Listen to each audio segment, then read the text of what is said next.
Assalamualaikum warahmatullahi wabarakatuh. Bersama saya Sandiriawan. Pada video kali ini kita akan memperkenalkan apa itu hipertensi atau tensi darah tinggi.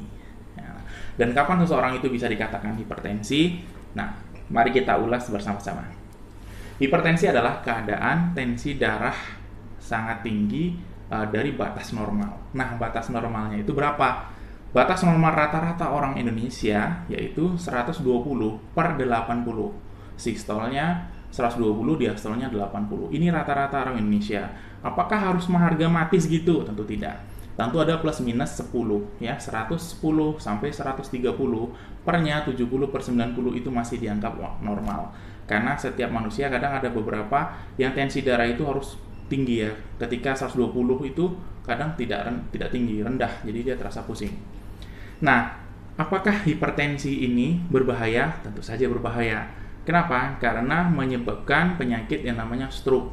Kenapa stroke bisa terjadi? Karena adanya penyumbatan darah di dalam kapiler darah atau dalam saraf pembuluh darah sehingga darah tidak mengalir ke tempat yang dituju. Dan biasanya terjadi penyumbatan itu pada otak. Jika terjadi penyumbatan pada jantung, maka akan terjadi serangan jantung. Nah, berapa kadar normal tensi darah ini ya? Ya 120 tadi harus dijaga. Plus minusnya sudah saya sebutkan tadi 110 sampai 130. Hipertensi ini terbagi menjadi 3, yaitu hipertensi ringan, sedang, dan tinggi. Kapan dikatakan hipertensi tinggi? Yaitu ketika sudah di atas 180. Nah, hipertensi itu kita bisa katakan hipertensi ketika sistolnya itu sudah mencapai 140. 140 itu sudah termasuk hipertensi tingkat ringan, lalu tingkat tingginya sudah di atas 180 bahkan sampai 200.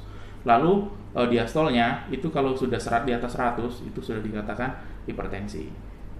Apa saja yang harus dilakukan ketika kita sudah terkena hipertensi, atau yang bagi teman-teman yang belum terkena hipertensi akan mencegahnya hipertensi tersebut.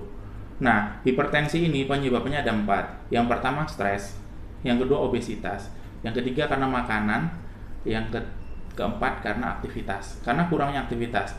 Penyebab dari makanan ini biasanya makanan-makanan yang berasal dari laut dan makanan-makanan yang terasa asin atau asin-asinan yang mengandung natrium tinggi.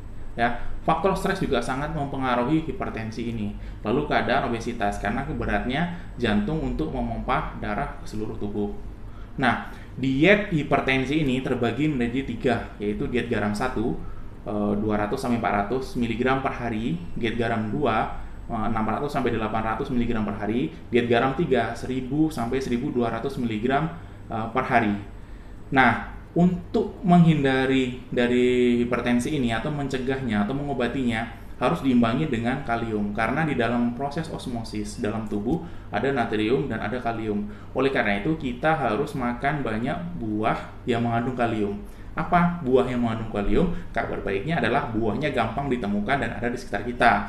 Buah yang mengandung kalium tinggi adalah pisang dan pepaya. Jadi teman-teman yang sudah kena hipertensi tinggi atau untuk mencegah hipertensi kepada diri Anda, banyak-banyaklah makan buah yang mengandung kalium, yaitu contohnya adalah pisang dan pepaya.